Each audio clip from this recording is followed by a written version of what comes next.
We invite you to stay tuned for the live broadcast of the Sunday evening Bible study of the Mayfield Drive Baptist Church, located at 271 Mayfield Drive, Smyrna, Tennessee. We will now join the service.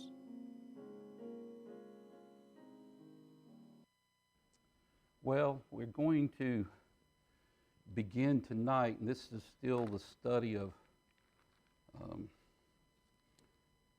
somewhat the church. I don't want to take away from Brother Joe. He'll be getting into the Trail of Blood. So this is not dealing with the Trail of Blood, but it's dealing with the area of how we have come to where we are in this modern day of what we call modern worship. And so we're going to look in Ezekiel chapter 8. Worship is still worship. But we've got to understand that there is true worship through the proper institution, guided by particular principles. And so I want to bring us to Ezekiel chapter 8. I'll say this, that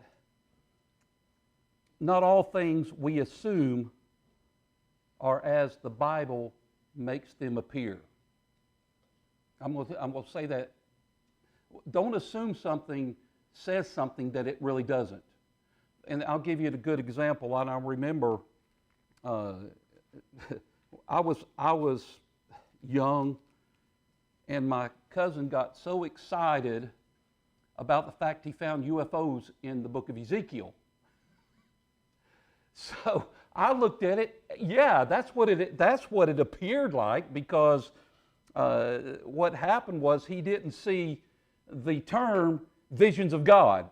All he saw was the creatures and the amber lights and the wheels and all those things. You understand what I'm saying? So yeah, so that appeared to him, and he got excited about it. Of course, when we grew up, Star Trek was Star Trek and Lost in Space, and so we've got UFOs in there.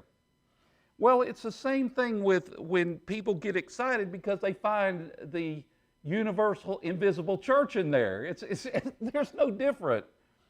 And so I would say this: if we don't have a general knowledge of church history, and if we don't have a general knowledge of what a proper assembly is, we can easily be led into what I call false worship and heresy, much like Israel did when they married strange wives, and when we come to this place in Ezekiel chapter 8. Now, Ezekiel chapter 8, this was getting into the area of what brought them into captivity. Generations over a course. This didn't happen overnight. What we read here did not happen overnight, and they had enough information to know that what was going on was completely wrong. And so you may be asking yourself, well, what are you talking about? Well, let's look in Ezekiel chapter 8. And we're going to look at, now this is God's people. When you get to Ezekiel, again, they had a proper place of worship, but their worship was causing God to be jealous. So we look at verse number 1, and this has a lot to do with what we call so-called worship today in America. There's no different. And it came to pass in the 6th year, and in the 6th month, and the 5th day of the month, as I sat in my house, and the elders of Judah sat before me, that the hand of the Lord God fell there upon me.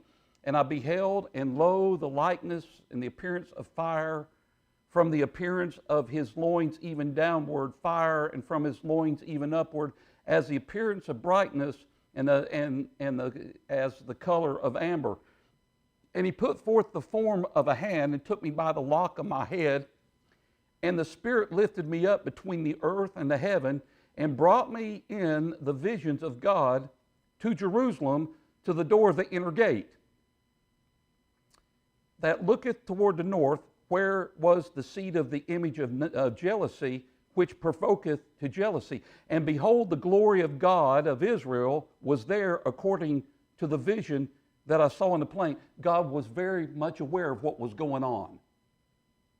Now, this was what we're describing was going on in the temple.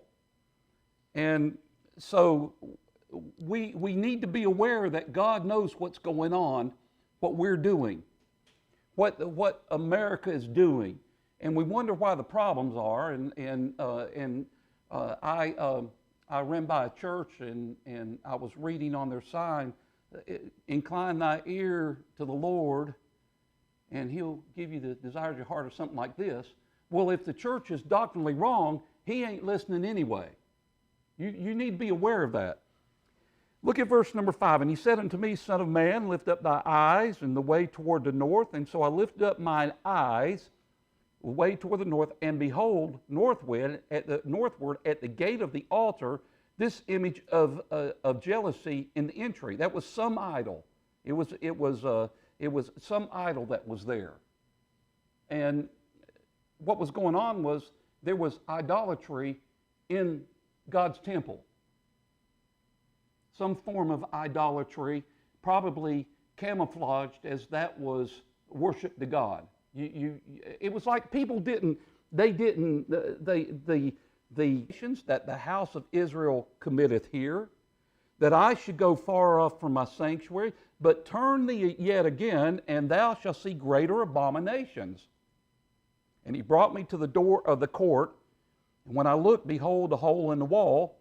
And He said unto me, Son of man, now, He said, dig now in the wall. And when I had digged in the wall, behold, a door. And He said unto me, Go in, and behold, the wicked abominations they do here. I hope you see what's going on.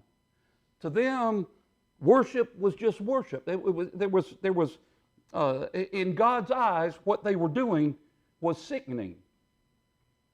So I went in and saw, and behold, every form of creeping things and abominable beasts and all the idols of the house of Israel portrayed upon the walls round about. And there stood before them 70 men of the ancients of the house of Israel.